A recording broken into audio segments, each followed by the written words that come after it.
రాష్ట్ర వ్యాప్తంగా భారత రాజ్యాంగ దినోత్సవ వేడుకలు ఘనంగా నిర్వహించారు. ప్రపంచంలోని భారత రాజ్యాంగ గొప్పదని, అది ఇతర దేశాలకు స్ఫూర్తిగా నిలుస్తుందని పీసీసీ అధ్యక్షుడు మహేష్ కుమార్ గౌడ్ అన్నారు. నిజామాబాద్లోని అంబేద్కర్ విగ్రహానికి పూలమాల వేసి ఘనంగా నివాళులర్పించారు.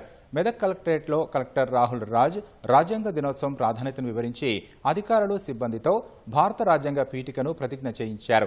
భారత రాజ్యాంగ రూపకర్త డాక్టర్ బిఆర్ అంబేద్కర్ సేవలను స్మరించుకుంటూ రాజ్యాంగ స్ఫూర్తిని ప్రతి ఒక్కరూ గౌరవించాలని సూచించారు. రాజకొండ కమిషనరేట్ నేరెడ్మెట్లో సిపి సుధీర్ బాబు ఆధ్వర్యంలో సిబ్బందితో రాజ్యాంగ ప్రవేశికను ప్రతిజ్ఞ చేయించారు. రాజ్యాంగం అందించిన హక్కులు, బాధ్యతలు, సమానత్వం, న్యాయం, స్వేచ్ఛ వంటి విలువలను ప్రతి ఒక్కరూ పాటించాలని సిపి ప్రతిజ్ఞలో తెలిపారు.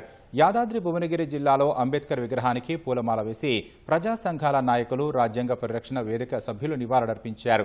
దేశ ప్రజలు సుఖ సంతోషాలతో ఉన్నారంటే అంబేద్కర్ రచించిన రాజ్యాంగం వల్లేనని కొనియాడారు.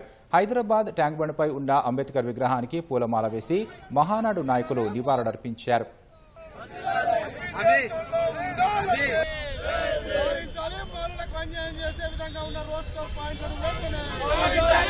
రాజ్యాంగ హక్కులని